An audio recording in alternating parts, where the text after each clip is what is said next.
Namaste, and welcome to our continuing series on the life divine with our beloved Ranga.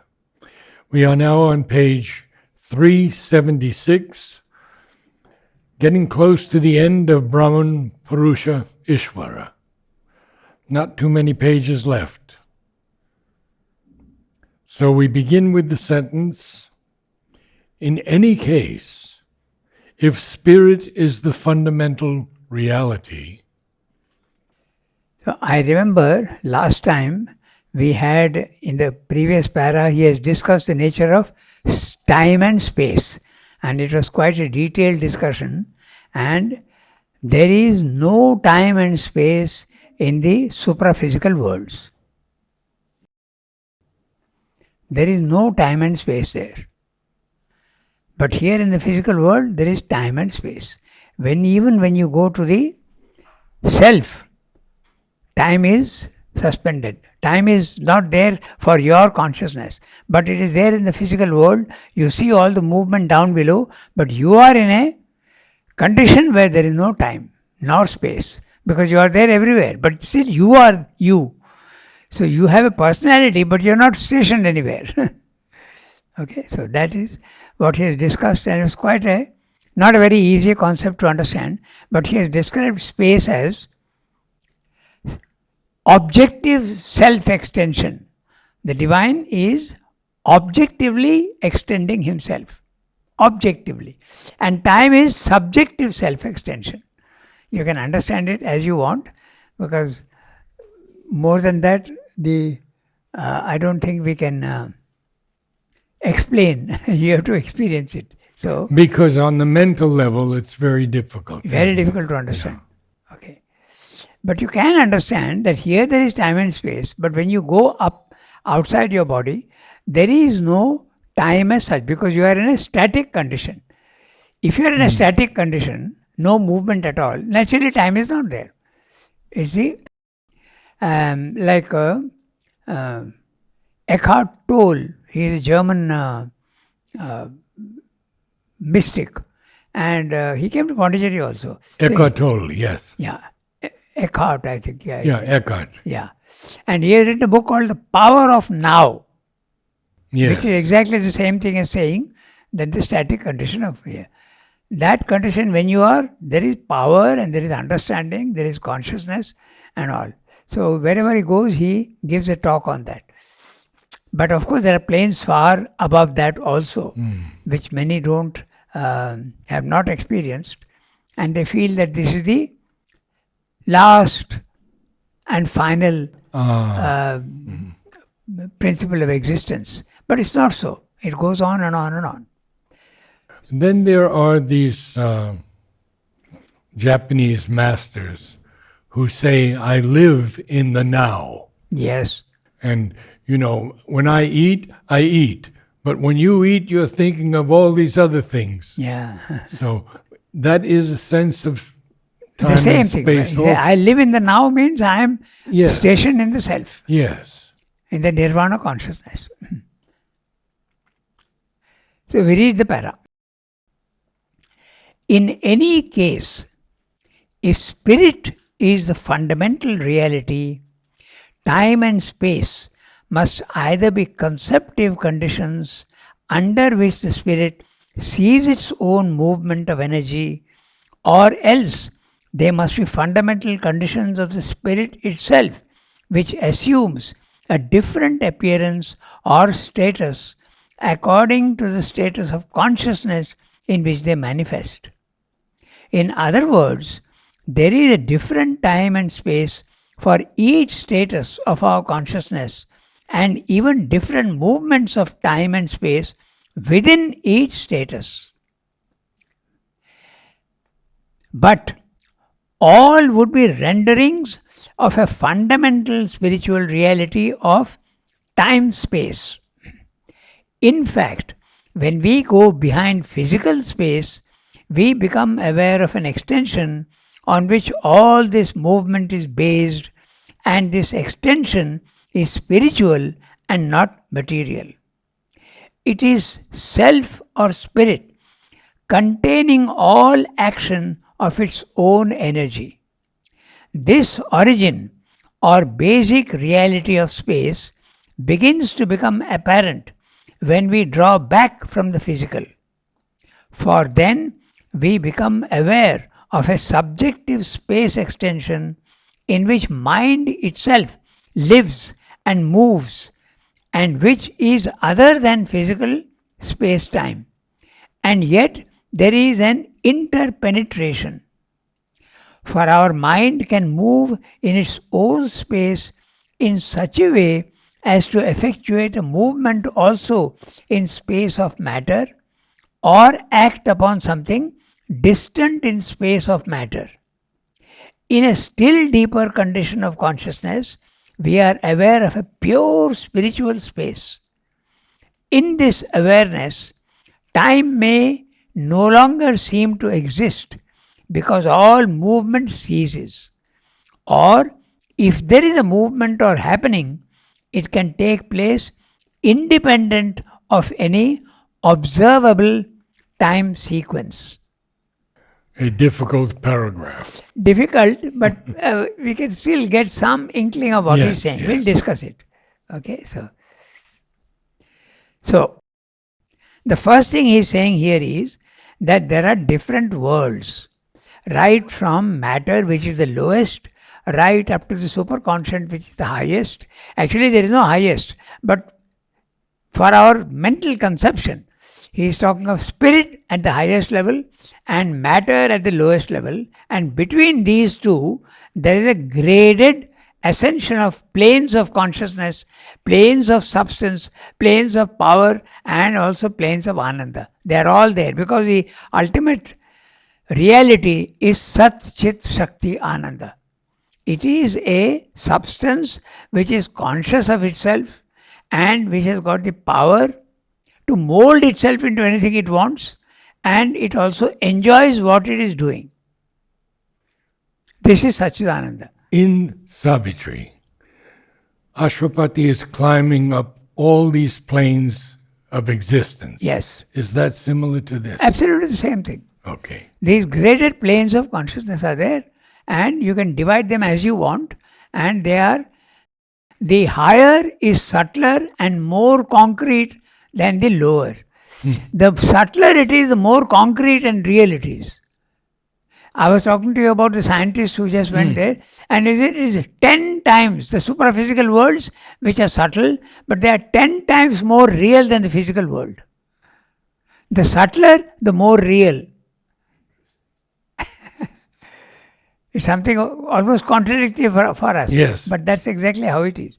So, the physical world is based in matter, gross matter, and then you have a subtler plane of consciousness just above matter, which is the life, the prana, the energy field.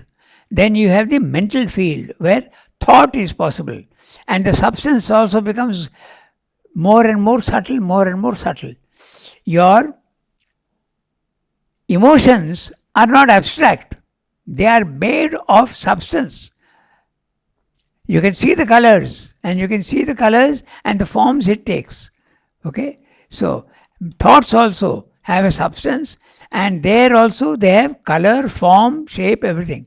But they are subtle, like clouds.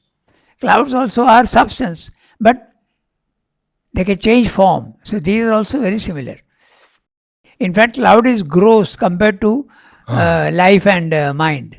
Those forms are much more subtle. So, this is what Shamdev is saying. As you keep going up, time starts becoming less and less obvious. Time slows down, he is saying. Einstein. Yeah, that is. Einstein says the same thing, but in the physical world even. Yes. Yes. He says that the faster you move, time slows down for you. Your mass increases, but your time slows down. Okay, so with this, we'll read what he's saying, then we will understand. So, each plane of consciousness, there are many ways of dividing these planes of consciousness. Sri Aurobindo follows the Vedic system of 7 planes. He refers to them in this way. If you start from the bottom, matter, life, mind, then supermind, which is the connecting link between the higher and the lower, and then you have Sat, Chit, Ananda. Sat is truth consciousness if you want, Chit is consciousness, and then finally you have Ananda. So this is one way of arranging things. Okay? When Sat is explained as existence, Yes. what does it mean? Yeah, now this is something very interesting you have Yeah. to see, you have to understand. We might spend a little time on this. Existence is not very easy to understand. What is existence? That which exists is existence. So at the physical level, what is the one that is most obviously existing? Matter. Everything is made of matter. Whatever you see is matter. So you can say that it is substance. Gross substance at the lower level, subtler and subtler substances as you keep going up, up, up. Finally, you can say ether is the subtlest of substance. So divine is not something abstract and unreal. He is substance, but subtle substance. So as you keep coming down, this substance starts becoming more and more dense. Now, the word Sat is often, in English we say existence, but in Sanskrit it also means truth. So that which exists is the truth. That which doesn't exist is not the truth. So you can see how What doesn't exist? nothing, that's the whole point. Okay. When you go into the experience of the Sat, you are in a consciousness which is featureless. No color, no form, no shape, no substance, no time, no space. So you can't describe it in any way. So would you be justified in saying that it's a nothing, it's a nihil? That's what the Buddhists say. Yes. Because you can't describe it in any way. But there are two things, there are two ways of looking at the existence or non-existence. That's why in the Upanishads, you speak of Sat as well as Asat. Existence and non-existence. They are almost the same at that level. Why? Because existence is featurelessness, but it contains all the features in potentiality. Whereas there can be something which is totally nihil, which doesn't contain anything. So when the Buddhists speak of that, they speak of it in a negative way. They say that it is a nothing, nihil, shunyam. So if there is the formless, which we know can produce forms from it, Yes. can there be a nihil formlessness? No, I didn't exactly follow. Can there be a nihil formlessness? Ah, A non-existent formlessness? yes. But there isn't. Because non-existence is not possible. Because if you go back to the Advaita philosophy, Advaita, there is only one reality, and that is Satchidananda. He is the only thing that exists. And how can God be untrue? Yeah. So everything, there is no such thing as non-existence. So it's only an experience where you see, then the question arises, then why is God making you experience a nihil? The answer that Sri Aurobindo gives is to make you understand that the divine creates forms, but these forms are not the reality, and the divine is not bound by these forms. He can also be totally unbound to such an extent that I am totally featureless. I can do that. That's how he explains. It is to make you understand that the divine is totally free to either make forms or to make no forms at all. So that's the experience that you get in that, the nirvana consciousness, or you can call it the self, or the Atman, or the Brahman consciousness. Okay? So, if you are seeing, we like to put it in some other way, we'll do that. Suppose you are experimenting, okay? You start with a glass of water on your table. Pure water, absolutely colorless, without any movement or anything. Now in your imagination, make that glass bigger, bigger, bigger, bigger.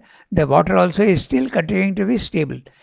Take in your imagination, make that glass now go to infinity, this side and that side. Up, down, everywhere. What are you seeing? Are you seeing anything or are you not seeing anything? On this level, there is no movement, not nothing, seeing, transparent, absolutely. Not seeing anything. So this is the experience of the self. Mm-hmm. So if you say, I am seeing nothing, you are a Buddhist. Mm-hmm. And if you say, no, there is something which you are not seeing, you use the right instruments, you will see. You are an Advaitin. You are a Vedantin. Yeah. You can explain it that way. Good. Okay. So existence and non-existence are really the same thing. But you are seeing it in different ways. Negative, positive. Okay. So we get to back to our text. In any case, if spirit is the fundamental reality, time and space must either be conceptive conditions under which the spirit sees its own movement of energy, or else they must be fundamental conditions of the spirit itself, which assume a different appearance or status according to the status of consciousness in which they manifest. So, spirit is there and spirit is manifesting himself. The one becomes the many in the physical world, the formless one becomes the infinite forms in the physical world. Okay?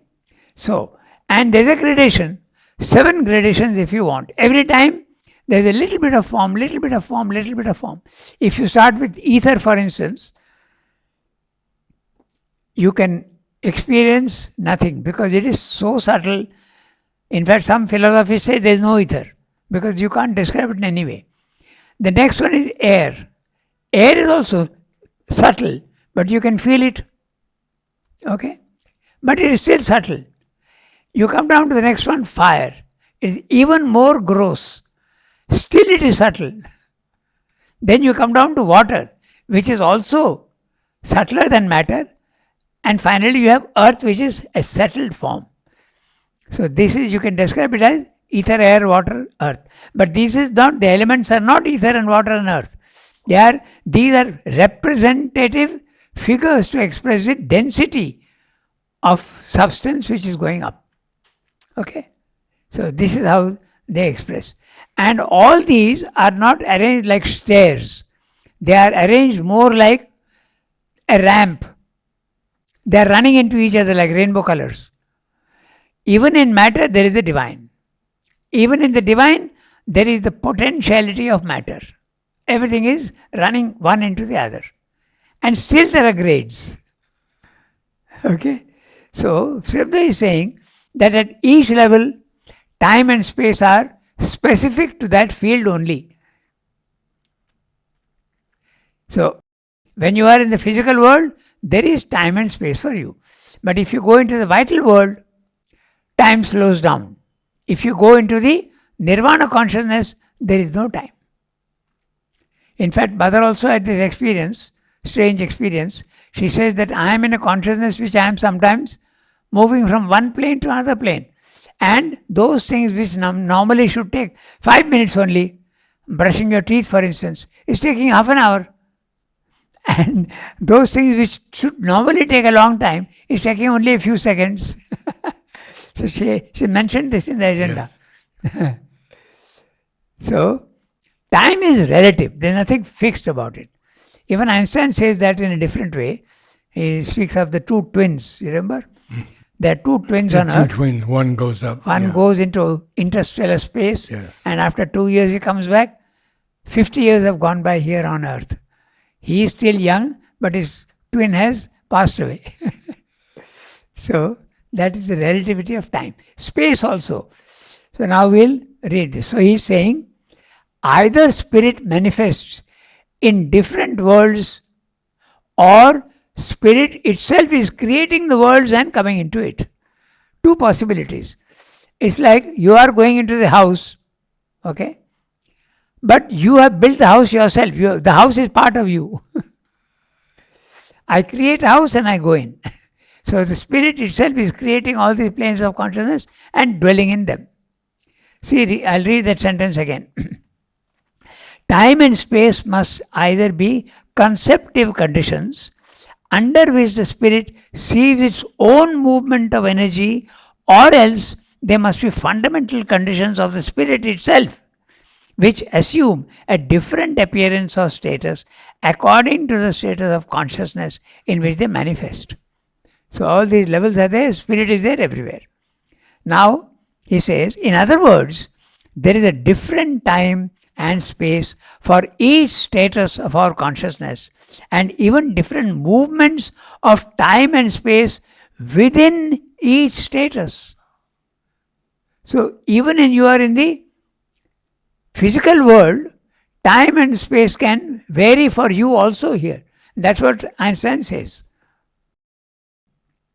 And it's true. Yes, of course it's true. Absolutely. Shamdra is confirming that. We experience it all the time. Yeah. There's a very interesting way of... Einstein was asked about theory of relativity. Can you explain relativity in a very simple way? So he made a joke of it. I think most of you know about it. So he says that if you are sitting on a hot stove, then 1 second feels like 2 hours. And if you are sitting with your girlfriend in the park in beautiful surroundings, then 3 hours looks only like 3 seconds. Of course, that's psychological and it's a joke. But time and space can vary with each individual in each plane of consciousness. Especially, for example, when one is wandering in one's thoughts. One could live there for hours. Yes. And it's only a few minutes. Yes. Yeah. That's right. And here, Sridhar is also explained in another place where sometimes you feel that you have experienced in your dream. When you are going into your dream, you are going into the subtle worlds. And what seems to be there, an event of 2-3 hours, you come down here, it's only a few seconds or a few minutes. So time is relative. Okay, so for each status, time and space within each status. But all would be renderings of a fundamental spiritual reality of time-space.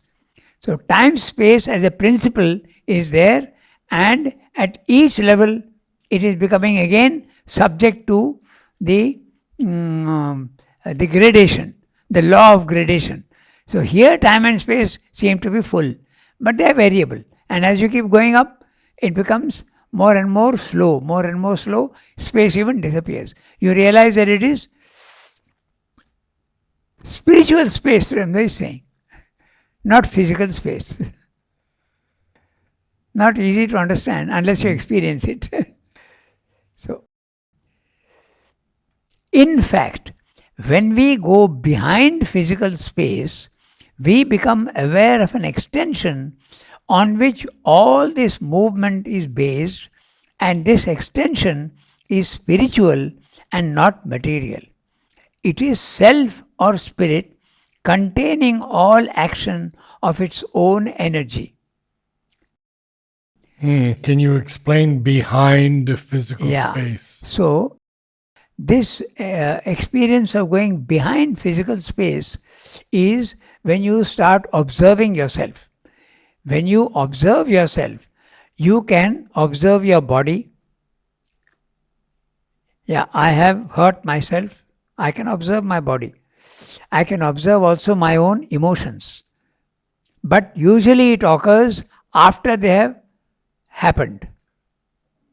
I was angry yesterday. I was angry 2 minutes ago. But can you observe your anger while it is happening? That would be going behind space-time. Your thoughts also. You are aware of your thoughts, but after they have occurred.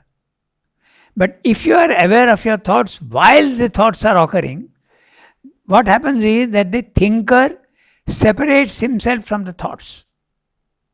That is going behind space, physical space. Then you enter the self. And there is no time at all. That's what he's meaning by, he's saying, when we draw back from physical, draw back from the physical, for then we become aware of a subjective space extension. This subjective space extension is the self, the Brahman consciousness, in which mind itself lives and moves, and in which is other than physical space-time. And yet there is an interpenetration. Now, the other day we were speaking about the Bermuda Triangle. Srimdev is confirming that there is an interpenetration. The subtle world is penetrating into this gross, and the gross is penetrating into the subtle. It's possible to go from here to there. We also spoke last time about the materialization and the dematerialization. I would not... The planes. Yes. I would not have believed this unless it had happened in the ashram itself. And Mother and Srimdev both confirmed the experience. The stones materializing and falling in the courtyard of the guest house behind the playground. So it's a fact that can be materialized. And it is also known that many mystics have the power to materialize things. There is no need to disbelieve that Sai Baba, the one with that, that crazy hair. The ashes. Yeah. He used to produce ashes. He used to produce also gold rings. So he had that capacity. We would call it a siddhi. It's a siddhi, but of a very low order. Of a low order, yes. It's not something fantastic and great. In fact, he himself knew that. Because when someone from the ashram went to him, it was one of the Aurovilians. I know his name also. His name is Alain Grocola. If you know Alain Grocola. Very well. You know him very well. You can ask him this. He went to Sai Baba. And Sai Baba asked him, from where are you coming? I think it was, or it was somebody else, but anyway, I think it was he. So he said, I am coming from Sri Aurobindo ashram. So he said, oh, why have you come to me? You are coming from the sun. And I am only a candle. Yes. I have that whole story. May I share it? Yeah. It was a doctor. That's what I also thought. That's the story. Yeah. But Alain also went. Okay. And when the doctor finally came to him and couldn't be cured, he said, why do you come to a 40-watt bulb when you have the sun? That's right. Exactly. So he knew his own condition. Yes. He knew that he has certain powers. He had powers. But only at the vital level, which you can call the laws of occultism. That's all. An occultist is not necessarily a spiritual man. Not necessarily. There are many who have extrasensory perception. Like we have the famous example of Uri Geller, who can look at metal objects and bend them. He lives in United States. He is a Jew. But he has this capacity of bending just by looking at them. He says, I don't know how I have this power, but it is there. He is not a spiritual man, but nature has endowed him with this capacity. So, Srimdev is saying very clearly, and yet there is an interpenetration. From the physical, you can go to the subtle, and from the subtle, you can come to the physical. There is one story of a guru who, when he left his body, and gurus, you know very well that yogis can leave their body at will. They can leave their body at will. And when he left his body, he went in his subtle body to his favorite disciple, living far away. And this disciple suddenly felt in the room he was in a crackling sound like lightning, a crackling sound. And he could see a body being formed. And it was his guru. And the guru told him, I have come to tell you that I am leaving my body. And the body you are seeing is not a subtle body. It's a gross body. And I will again dematerialize myself and go back, but I only came to tell you that I am leaving my body. So again, you may not believe the story, but materialization and dematerialization is possible. Example, our own ashram. Mm-hmm. So this is the thing. It is possible to materialize and dematerialize. And yet there is an interpenetration. For interpenetration is clear. The realities of one world can go into the other world. Gross matter can become subtle matter. Subtle matter can become gross matter. Okay? When you purify yourself in yoga, everything is substance. Even your wrong habits and wrong movements are substance. When you purify yourself, they become subtler and disappear or go down. They go down, disappear. So it's possible for it to fritter away and go away. And yet there is an interpenetration. For our mind can move in its own space in such a way as to effectuate a movement also in space of matter, or act upon something distant in space of matter. What is Sri Aurobindo saying? He is saying something very clear, but the words you will not understand unless you give examples to yourself. Sri Aurobindo is sitting here in Pondicherry and determining events in Europe during the Second World War. How is he doing that? That's exactly what he is explaining. Look at the sentence. And yet there is an interpenetration. For our mind can move in its own space in such a way as to effectuate a movement also in space of matter. But this is a certain kind of mind. Yes. The mind is, a spiritual mind. Spiritual not mind. Our normal mind. Exactly. Because he is using mind. No all caps. It's not in all caps, but he is not very careful about caps. He is not very careful about commas or caps. Okay. But when he speaks of mind, it can come from the physical mind, vital mind, pure mind, higher mind, element mind, intuitive mind, over mind. All these are the mind planes in lesser and lesser grossness, or increasing grossness or decreasing grossness, depending on whether you're going up or down. So very clear, this is what he is referring to. And we know that he was doing that. Again, there's proof. Two cases. One was John Kelly. Yes. Very he was much experiencing Sri Aurobindo guiding him in the Second World War. Yeah. Those books which are there, The Light That Shone in the Dark Abyss. So anyone who is interested can read those books, and his experiences are there. Then there is other case of Silvio Crasionas, who has written a book called The Lost Footsteps. The Lost Footsteps, yes. So that's another case. Yeah, these are two. The two proofs that Sri Aurobindo was working in the subtle world. Okay? Something distant in space of matter. In a still deeper condition of consciousness, we are aware of a pure spiritual space. In this awareness, time may no longer seem to exist because all movement ceases. Or if there is a movement or happening, it can take place independent of any observable time sequence. So, in Life Divine, of course, in another chapter, he has also discussed how you can be in several planes at the same time. You can be outside time and you can be watching the time movement. Or you can be in time, but part of you is in the timeless. That is the condition of Mother and Sri Aurobindo.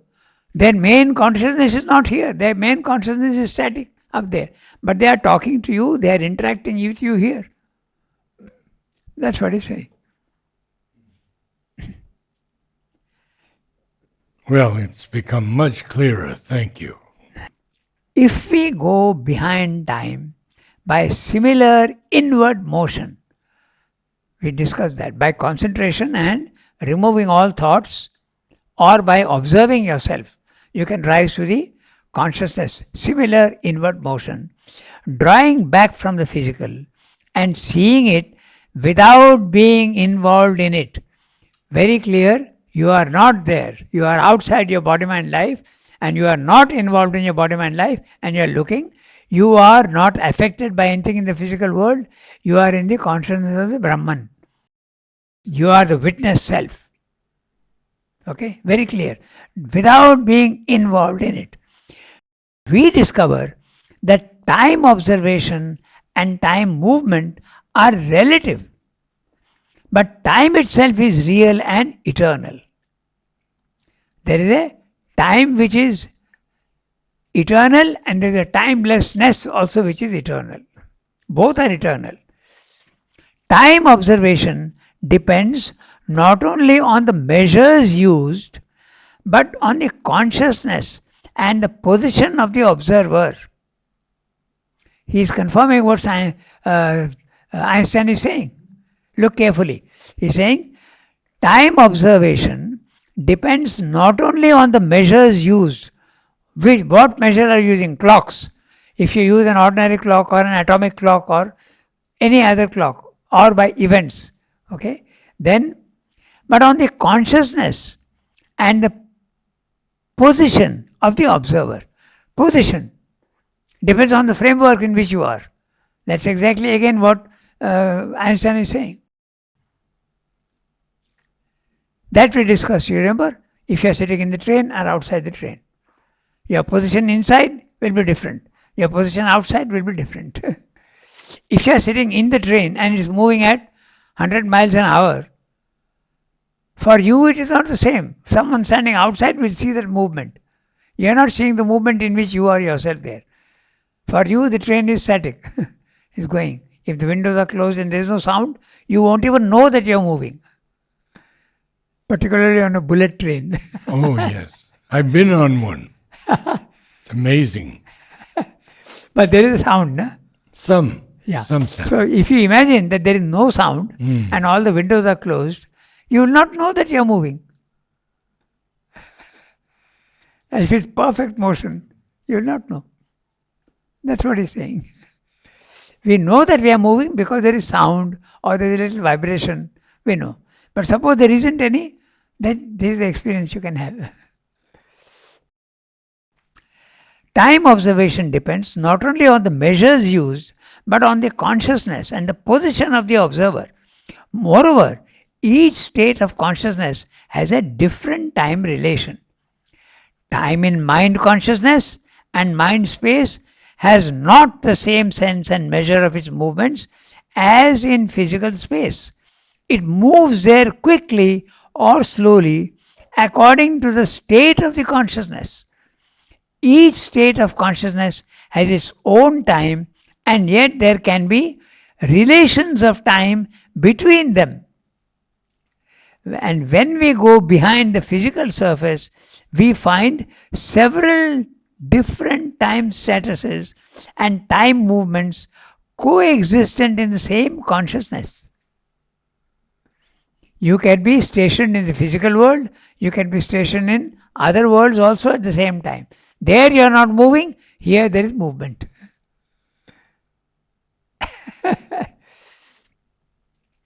I gave you the example, a very crude example, but we can explain this. There are very interesting books on all these. Brian Weiss and Elizabeth Kubler-Ross, all these people have done a lot of research work. In fact, the internet is full of all these cases. So there is a case of a man who is on a motorbike in the States, and he has an accident and he falls down. But when he is falling down, his being comes out of his body. And he is aware that he is out of his body, but he is seeing part of his consciousness in the body lying on the road. So it's possible that after all, you have a physical Purusha, you have a vital Purusha, you have a mental Purusha. Consciousness is not one thing like a ball. It can divide itself also up. Part of you can be here, part of you can be elsewhere. Sri Aurobindo says that even now, While we are reading Life Divine, part of us is elsewhere in some other world. So, so that's what he's saying. Moves there quickly or slowly according to the state of the consciousness. Each state of consciousness has its own time, and yet there can be relations of time between them. And when we go behind the physical surface, we find several different time statuses and time movements coexistent in the same consciousness. If you read this para very carefully, you will be able to explain the phenomena that occur in the Bermuda Triangle.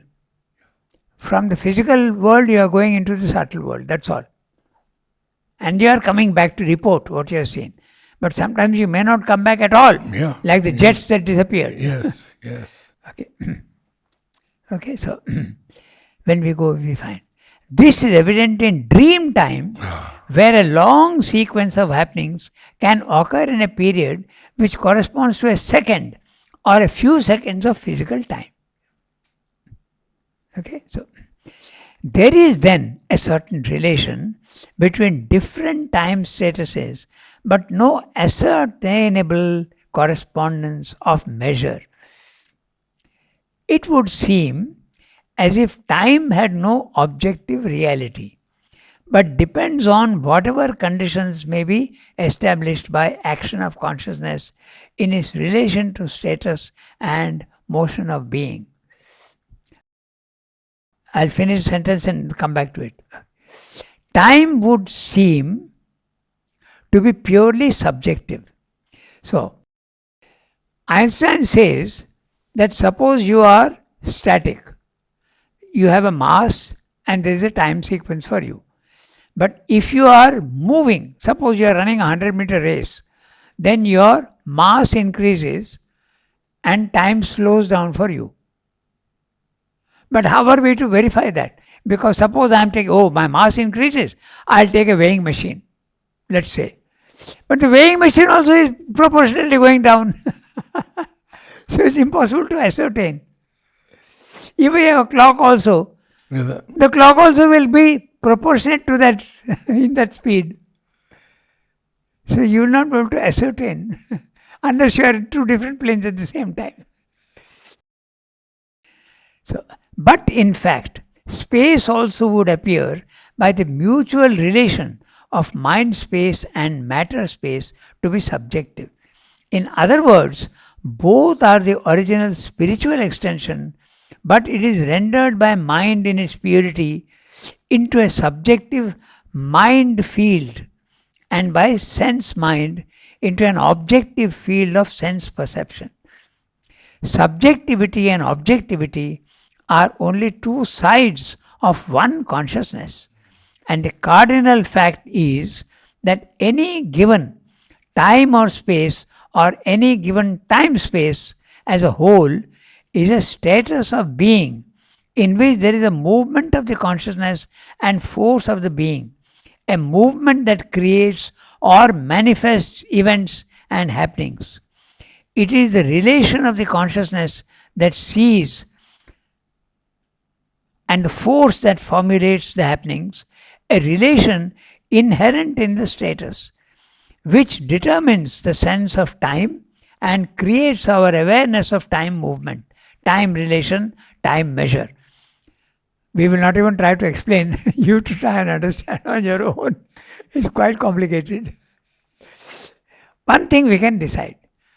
Time is relative, so is space relative, and goes on changing as your consciousness also changes. So always relative to consciousness. Yes. That's right. Depending on which world you are. Okay. So, in its fundamental truth, the original status of time behind all its variations is nothing else than the eternity of the eternal, just as the fundamental truth of space, the original sense of its reality, is the infinity of the infinite. How beautiful. So, it's not very easy to understand these two paragraphs of time and space, but we can understand to a certain extent. It is not something fixed. It is something which goes on changing From the highest to the lowest, it goes on changing. But you can also experience 2 or 3 at the same time. That also is possible. Thank you, Ranga. Namaste all.